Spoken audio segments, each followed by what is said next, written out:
Welcome into Hittin Hard with Jon Chuckery here on Locked On Sports Atlanta. Today on the show, Tony Ressler spoke, but did he say anything?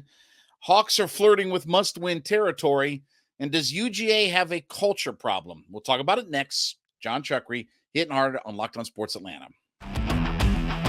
This is Hittin Hard with Jon Chuckery, part of Locked On Sports Atlanta, and it starts now.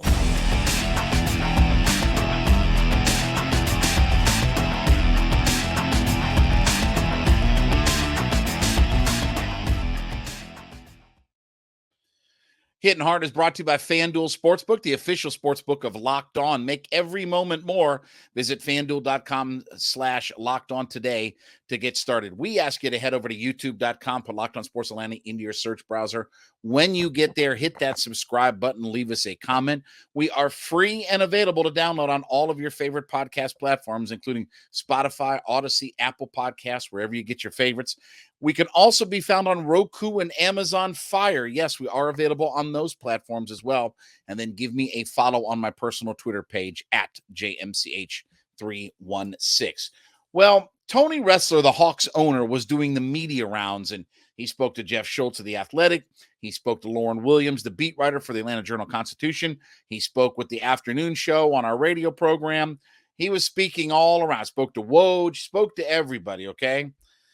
But did he say anything? Now, I'm going to read you one quote because this kind of sums up a lot of where the direction of these conversations go. Lauren Williams asked him the question, how much of a voice does your son Nick have in some of the decision-making of the organization and running some of the basketball operations? This is what Tony said in his answer. Quote, I fully acknowledge, for whatever it's worth, that my son, who I'm so proud of doing a great job, has a voice in the organization. By no means does he make any of these decisions. Again, when I don't give an interview about what happened, it seems people create things that I'm trying to put those to bed. So the simple answer is Nick works in the basketball organization, helps me in both the business and basketball operations, help me understand the goings on of the organization, if you will, helps me evaluate what we're doing. Okay, did anybody understand any of that? Did he say he's got a voice, but he doesn't decision make? He's part of the organization, but what does he really do? And that was a lot of what Tony Ressler had to say. So we don't know what Nick Ressler's role is, although he is listed as the vice president of basketball operations. What does that mean? Define his specific role. Well, he organizes and he helps and he does this. Okay. And then everything that he had to say. And when I heard the interview on our afternoon show on the radio and I read some of these comments, I can tell you that he was very guarded in the responses that he gave. He was very protective of what he had to say. Right. So one of the other things that he brought up was, everything is collaborative now. It's more communicative. Okay, what does all of that mean? Because he said the thing about Landry Fields is that, we have much more collaboration in the organization. We're much more communicative. Okay, does that mean Tony Ressler is in on the discussions? But at the same time, then he says, no, Landry Fields helps with, he's the decision maker. Okay, I understand that Landry Fields isn't asking Tony Ressler who we should take as a backup point guard. Okay, I understand that. Now, the other big takeaway that Tony Ressler had to say, and I'll use the example from the interview with the AJC, is the idea of what the luxury tax is. And Lauren Williams asked him the question, when it comes to the idea of the luxury tax and the reported mandate that there may have been moves needed to be made to keep you guys under the luxury tax, where do you stand with that? Quote, it's a made-up comment, all right? So I want to be clear. We've said this so many times, and I'll say it yet again. We have no fear of the luxury tax. We're not worried about the luxury tax. We go into the luxury tax. Do I think it's a good idea to be incredibly average and in the luxury tax? I'd rather not. I'd rather be contending in the luxury tax or be a great team in the luxury tax. But at the end of the day, I've never suggested a trade to get out of the luxury tax ever. Whoever said that will be giving you an untruth directly, indirectly, intentionally, unintentionally. Never said it, never will. Okay. So do I think that Tony Ressler said, we've got to trade Kevin Huerter so we get under the luxury tax? No. But I do think Tony Ressler has mandated the idea of, are we going to be a team in the luxury tax? It is way too convenient that the Hawks in their dealings, number one, when they traded Kevin Huerter, finished at $1.9 million under the luxury tax. By that move alone, with what they brought back and what they gave up, $1.9 million under the luxury tax. And then the other part of the trade deadline, yes, we got Sadiq Bey and we got a couple other players, but they also freed up some cash so that they had even more of a gap between the luxury tax and where the payroll is. So in some ways, you could say that they, yes, while we got some players back, they slashed some salary for it all. Do I think it was, hey, you need to trade Kevin Huerter so we'll be under the luxury tax? No. But do I think that there was a mandate first presented to Travis Schlenk and then to Landry Fields of, hey, I don't want to be an average team going into the luxury tax? Because what are the Hawks right now? Let me see. They are, average. And he said when he made those comments at the end of the year that they would go in the luxury tax if it made sense. Well, does it make sense right now to be a luxury tax team when you're, 500 team and you're coming off a law? I mean, no. But again, it's all semantics with some of this stuff. Nick Ressler's helping in the organization. Well, what does he do specifically? Like, okay, when he gets to work, does he order breakfast? Is he taking orders for lunch? Does he say, hey, how about that game last night? I mean, what exactly does he do? And do I think that, again, is Tony Ressler calling up, Landry Fields and saying, hey, Landry, you should be looking at this backup point guard for the New Orleans Pelicans. I think he's a really good player. What? What? Or is he saying that, hey, Travis, yeah, listen, we need to get rid of Kevin Huerter, not because we don't like him, but because he makes us luxury tax below the luxury tax line. Do I think those conversations are happening? No. But the top is mandated. Where do we want to be as an organization? Hey, if it makes sense, we'll get in the luxury. Hey, and he's been all hyped up about that. When has it made sense? And I think that that's a big reason why Travis Schlenk is not here anymore. So, and I heard the interview with our afternoon show. I read the entire article from Lauren Williams. I read the comments to Woj and stuff like that. And they all say the same thing. Oh, well, we're more collaborative now. We're more communicative now. Well, what does all that mean? Again, if Landry Fields is the president of basketball operations and he's got all the final say, then what do you have to communicate for? If there's one guy in charge of what we do from the basketball side, what do you have to communicate with everybody else for? What do you got to communicate with the owner and the owner's son and this person and that person? What do you got to do all that for? If there's one voice and there's one guy in charge, what do you need everybody else for?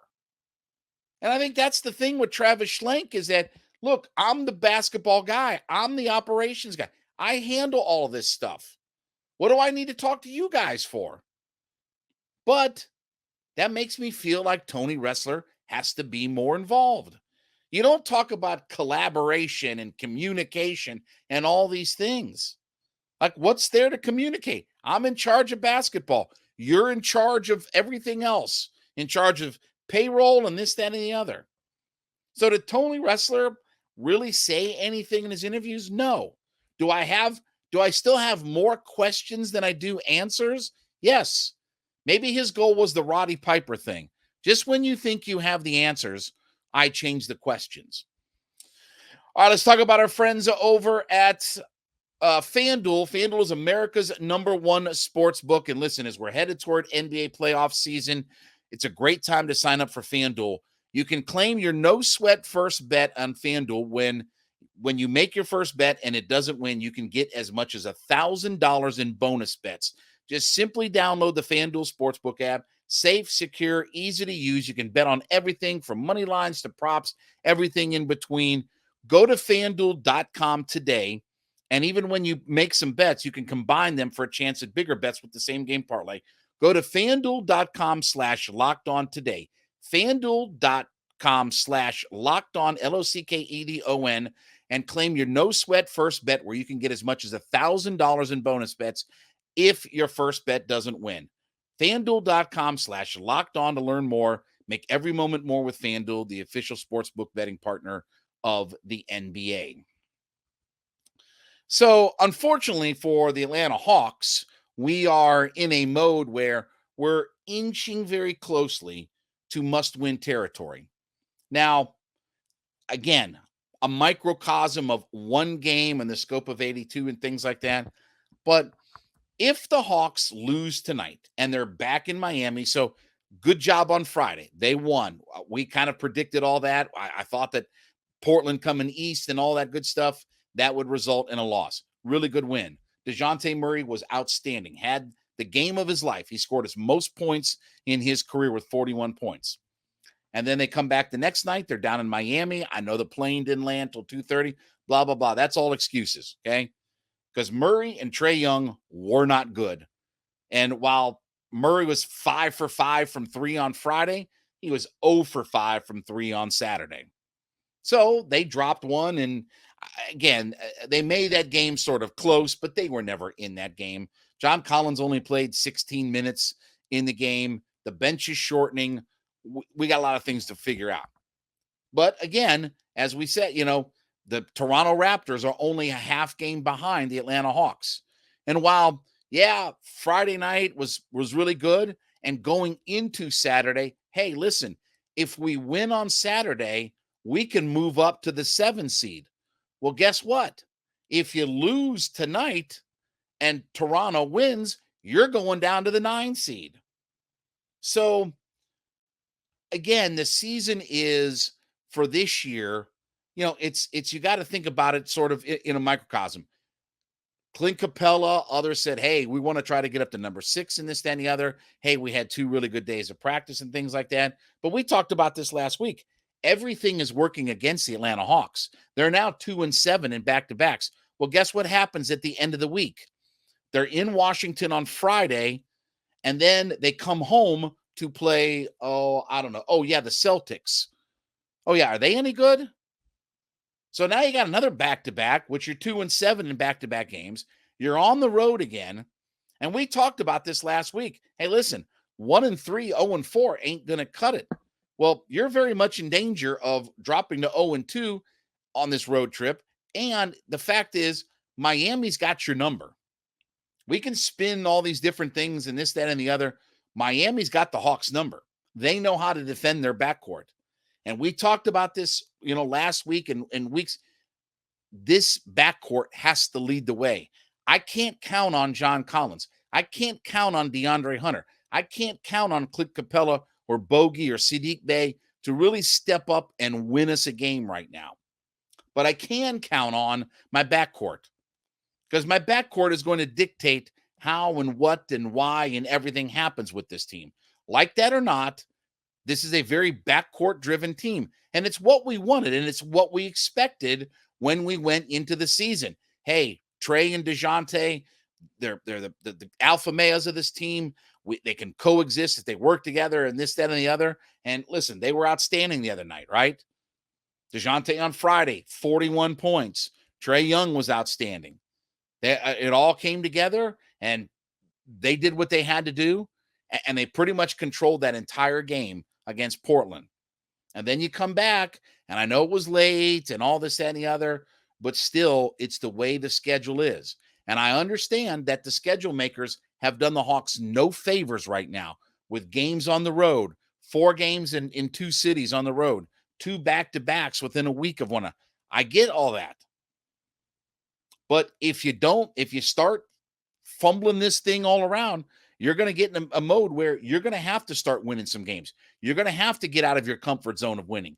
You're going to have to beat Miami. You're going to have to go on the road and beat Washington. You're going to have to win in a back-to-back scenario. All the things that the Hawks have not done very well over the course of this year and even last year are going to have to start happening. Or the result is, I don't know what your season is, And again, it'll give more ammunition to the idea of we shouldn't have been a luxury tax team.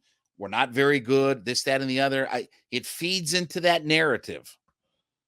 So Hawks better think about, trying to at least get a win tonight. Okay? Find a way to win. It's not been a very easy thing to do in Miami. Certainly Miami has had your number. Certainly they've played really good defense against the Atlanta Hawks. But you better find a way to win tonight, because if you drop tonight's game, you got to win the 2 in Washington. Not 1, 2 in Washington. And then you need to figure out a way to regroup come Saturday and start. And by the way, the Celtics have lost a little bit here recently, right? The Nets beat them the other night. The Knicks beat them last night, I think it was. So they've been able to get tripped up a little bit. Now they're game and a half behind the Milwaukee Bucks. So you're going to have to start handling your business. But we're treading very, very closely to where we're getting into must-win mode. And right now for the Atlanta Hawks, they don't need to be in any kind of must-win mode. I'm saying forget the 6th seed for now. Just try to win as many games as you possibly can. And we'll let the chips fall where they do. Maybe Brooklyn's not so bad. Boston's kind of stubbed their toe a little bit. Maybe Cleveland stubs their toe. Miami, if we can get over that hump. Washington's nipping on our heels. At least we don't play the Raptors, who are half a game behind us.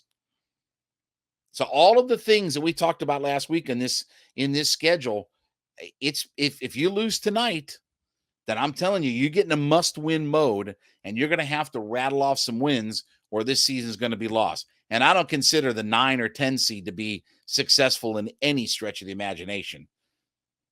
Maybe if you can get to 6 or 7 in your seeding, maybe it salvages itself where you only have to play one play-in game. If you win the 7-8 seed play-in game, then you advance to the first round. But if this team is sitting in 9 or 10, that's a disaster right now. That's not where the Hawks want to be. And this season has been everything but anything successful. It's been a failure at this point. All right, let's talk about our friends over at Built Bar. Listen, Built, you want all the protein that goes along with it. Well, Built Bar's got you covered. They've got all the great flavors. They're coming out with new flavors every month. Now, though, besides going to Built.com, you can head over to Walmart, go in the pharmacy section, grab you a box of Built Bars, or you can go to Sam's Club and get you a box of Built Bars. So whether you want to go the brick and mortar route or you want to go online and shop, whatever makes you more comfortable, everything is available to you at either Built.com or Walmart and Sam's Club. So grab your box of Built Bars today, whether you try the marshmallow puffs, whether you try the traditional Built Bars, pick them up either at Sam's Club, Walmart, or go online to Built.com today. So does UGA have a culture problem? So Kirby Smart did an interview with Mark Schlabach on Friday and talked to him. And here's what Kirby Smart had to say about all of this. Absolutely not. I would say we're far from it.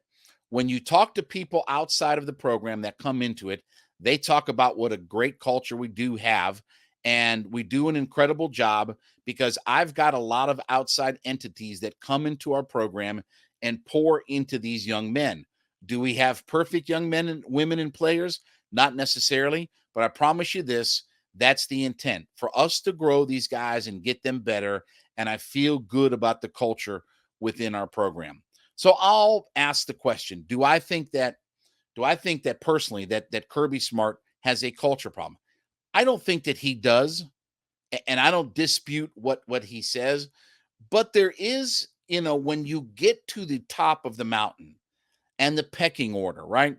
One of the things that the Buffalo Bills always said, Thurman Thomas talked about this, is that if we had lost, or I should say, if we had won the Super Bowl, the first time that they were in against the Buffalo Bills or the New York Giants, I should say. When they had that first Super Bowl, Thurman Thomas said that if we hadn't lost that game, we might not have had the drive to get back, suffering from fat cat syndrome and stuff like that. Okay. Do I think that there's a little bit of that goes on within Georgia? Having won 2 national championships, and you're dealing with guys that are very young, a young age, right? I mean, Stetson's 25 and he's the senior member of the group. You're talking about 20, 22, 21, 22-year-old kids at max. Do I think that they have a little bit of fat cat syndrome and they think that they are the big guys on campus? Yeah. And that's natural. That's where Kirby Smart has to kind of reel some things in and tighten up the reins on some things. And do I think that Kirby Smart let things get a little bit lax and a little bit loose and things like that? Yes. Obviously NIL is a whole different breed. The car that Jalen Carter was driving on the night of the accident when he was, street racing, that was through an NIL deal. That was through a luxury car company up in Ohio somewhere. So it wasn't even like Atlanta, metro area, or anything like that, or Athens or whatever like that. It was from a dealership up in Ohio that deals in luxury cars and had an NIL deal with Jalen Carter. So there are a lot of factors that are at play here. At their core, I don't think Georgia is a fundamentally flawed program. I don't think they have a bad culture. They don't have guys running, but there is those moments where, and it was sort of the perfect storm, where there were a lot of things happening all at one time, that there were a lot of different forces at play here. And unfortunately, it resulted in loss of life, took it to the nth extreme. And not faulting Kirby, not faulting Jalen Carter, but certainly that there was a situation that, how do I want to say that, it played into the idea of these guys thinking that they were probably more than what they were. Jalen Carter's got his NIL deal. He's out street racing.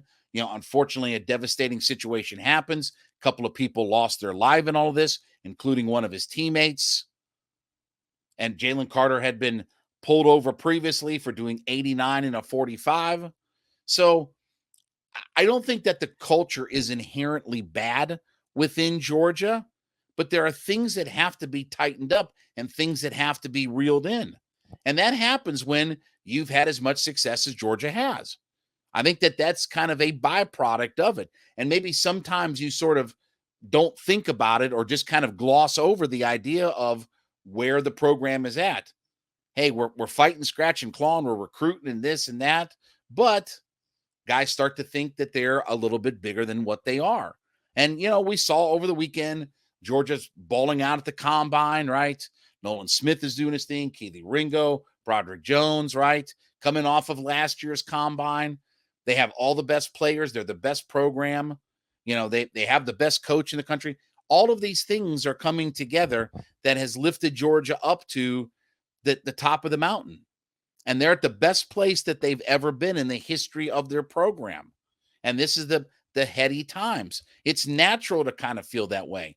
But sometimes you have to bring guys back down and say, look, okay, we've had all the success and things like that, but let's not let all these other outside factors creep into the way we are, the way we're going to operate.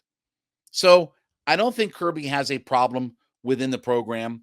I don't think that there is an inherent culture issue within. I don't think Kirby Smart has bad guys in the program. Of all the players that are within a football program, are there some bad people? Yes. Do I think Jalen Carter is an inherently bad person? No. I don't think that he is. I don't think that he is bringing in people that are inherently bad just because they can play football.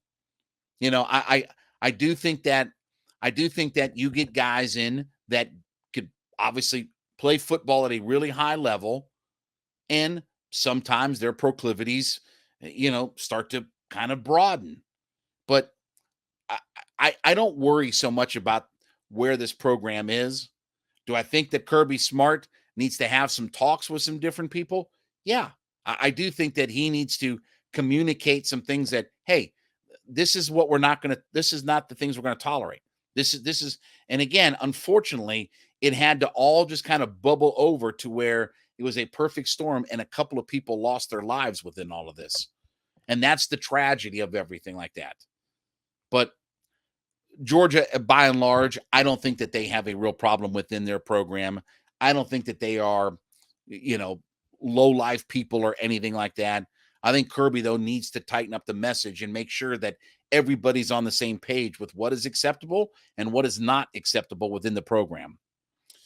Oh, well, thank you so much for making Hittin' Hard with Jon Chuckery your first listen every day. Make sure you make Locked On Sports Today your second listen. Biggest stories of the day, instant reactions, big game recaps, and the take of the day. Available Spotify, Odyssey, YouTube, wherever you get all of your favorite podcasts from. We ask you to head over to youtube.com, put Locked On Sports Atlanta into your search browser. When you get there, hit that subscribe button as we're climbing towards 6,000 folks. So be a part of our ever-growing community. Leave us a comment. We are free and available to download on all of your favorite podcast platforms, including Spotify, Odyssey, Apple Podcasts, wherever you get your favorites. Download us for free today. Roku and Amazon Fire are two additional ways that you can check out all of our great content, and then give me a follow on my personal Twitter page at JMCH316. Back with you tomorrow. This has been Hittin' Hard with Jon Chuckery, Locked On Sports Atlanta.